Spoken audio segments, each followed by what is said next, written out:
Welcome to this Planning Commission meeting. The date is Monday, August 12th. Will everyone please rise for Pledge of Allegiance? I pledge allegiance to the flag of the United States of America and to the republic for which it stands, one nation, under God, indivisible, with liberty and justice for all. Thank you. You may be seated. The first item for tonight's agenda is actual approval of the agenda. Does anyone have any changes that they'd like to make? If not, I'll entertain a motion. So moved. We have a second? Second. Motion and second. All in favor say aye. Aye. Moving on to actual approval for the minutes for the July 22nd, 2013 meeting. Did anyone need any revisions or corrections? Not seeing any, I'll entertain a motion. Move to approve the minutes for the July 22nd meeting. We have a second? Second. The motion and second. All in favor say aye. Aye. Any Abstain. abstention? Okay. Abstain. Okay. Julie, did you get those? Great. Okay, so the first item for tonight's agenda and the public hearing is the subject is Hennepin County Plat Number 2. The location of the project is 16011 and 16041 Pioneer Trail, and the request is for preliminary plat on 1.99 acres into one lot and one outlot. With that being said, a proponent of the project, please come forward, state your name for city record, and tell us a little bit about the project. Can you also spell your last name, sir, for us, please? Terry Schneider. I'm with Project Developers. I'm representing both the county and the Stewart Capital. Great. I'm sorry. I apologize. Can you go over there? We're having some audio problems. Thank you. Yeah. You go to the other. If you just walk around the back the other side there and just talk into that same microphone. Thank you. Hear me now? Yes. I apologize. Thank you very much. No problem. Terry Schneider. I'm with Project Developers, real estate development consultant. I'm working for both the Hennepin County and for Stewart Capital, the company that will be acquiring the lot that's remaining once you get the replat done.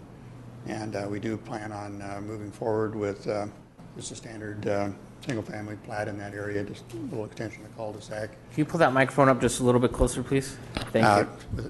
With an extension of the cul-de-sac and 4 lots, maybe 5. We're talking to one of the adjacent property owners. We may do a little combining as part of that plan, but right now we'll just be doing a standard subdivision from the remaining lot that's there. Okay. Do you have anything else to add at this time? Oh, just any questions, I'll be available to answer. All right. We'll let you know. Thank you very much. Will city staff please take us through that report? Mr. Chair, members of the Commission, Hennepin County acquired the property as a part of the improvements that were done on Pioneer Trail. They, at this point, would like to plat the property, retain ownership of the outlot for right-of-way, sell the remaining lot that is being created to an interested party for future development. It does conform with all of the zoning standards, but as the applicant stated, there is an intention that they would come forward in the future with a preliminary plat on this property. Was this the one that you needed to make a slight change with? Mr. Chair, it is. Staff is recommending approval subject to the plan stamp dated July 23rd, not July 5th. Okay. Did everybody see that? Make a change. So down there, the last sentence there on page 1 on the transmittal would be changed to July 23rd. Is that correct? Correct. July 23rd. Versus July 5th. Okay. Anything else? Okay. Commissioners, do you have any questions?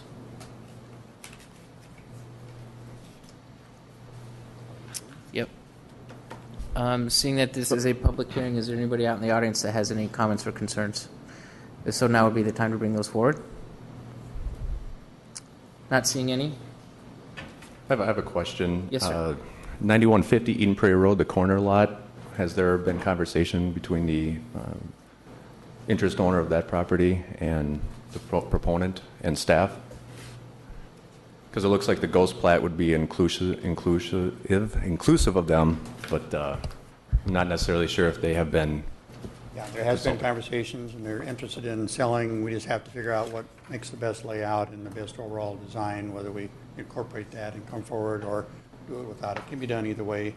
It just really depends on the layout and utility extensions and so forth. But we have had good conversation with them as well as several other neighbors.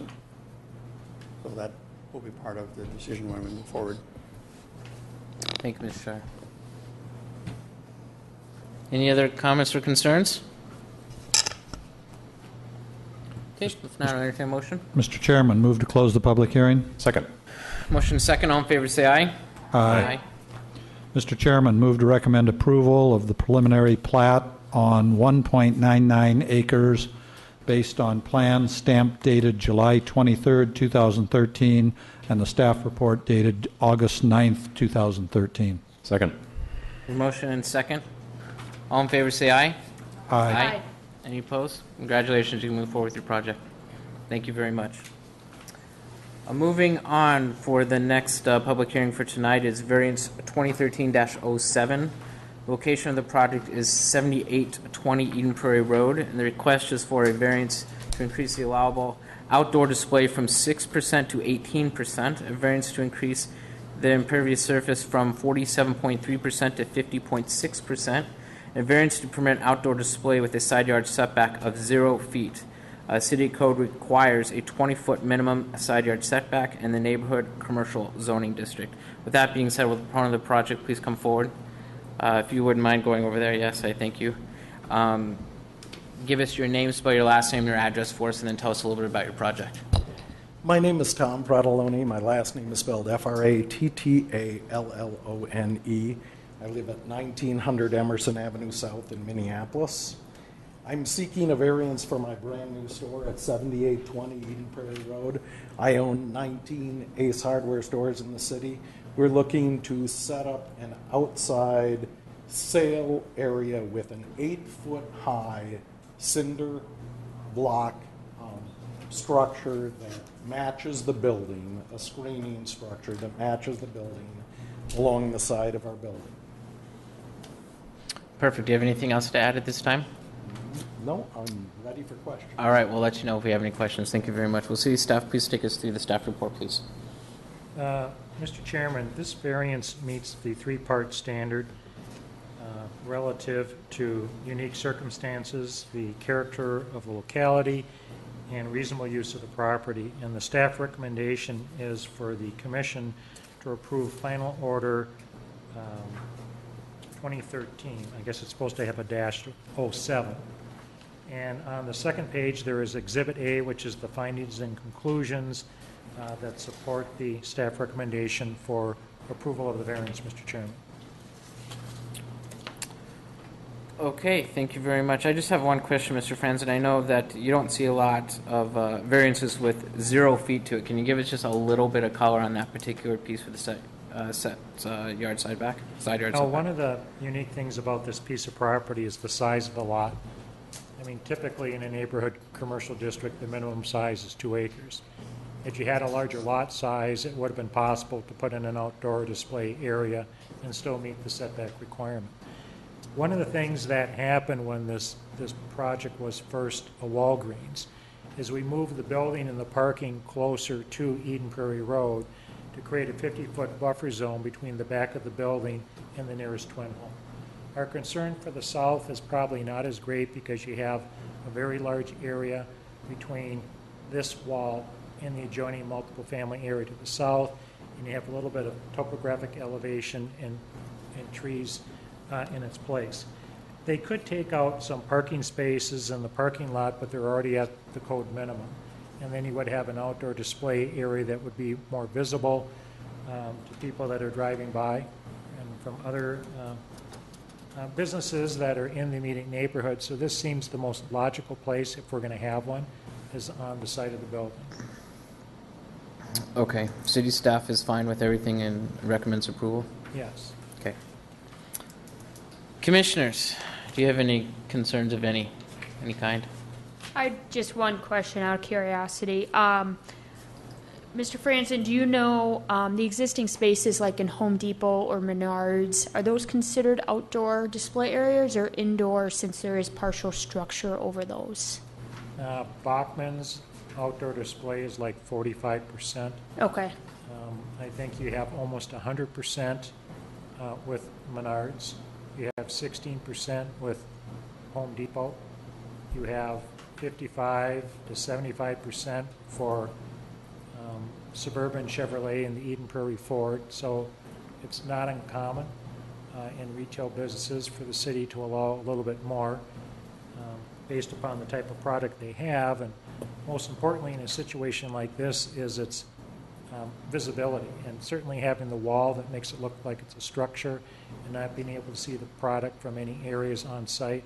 I think that just makes sense and becomes a mitigation factor for the city to allow more than the 6% outdoor display. Great, thank you. Okay, anything else from the commission? Seeing that this is a public hearing, is there anybody out in the audience that has any concerns? Not seeing any. If the commissioners are okay with everything, then I'll entertain a motion. Mr. Chairman, move to close the public hearing. Second. Motion second. All in favor say aye. Aye. Move to recommend approval of the final order 2013-07. Second. Motion second. All in favor say aye. Aye. Any opposed? Congratulations, you move forward with your project. Thank you very much. Okay, moving on. Mr. Franzen, any planners report for tonight? Nothing this evening, Mr. Chairman. Okay. Members report. Any additional light rail issues? I can just give you guys a quick update. For those of you guys who read the paper, you may have seen some articles recently. The main topics that are being discussed are the issue with freight rail relocation in St. Louis Park and Minneapolis. So Eden Prairie's not being talked about very much at the moment. A couple things I have learned. The portion that would go along Technology Drive that was considered whether it would be a tunnel with consistent pumping because of the water level in the area or a bridge has been determined that the bridge would be the more feasible option. The tunnel has basically been taken off. So that was one over by Shady Oak Road, is that right? So I know there was one over there as well.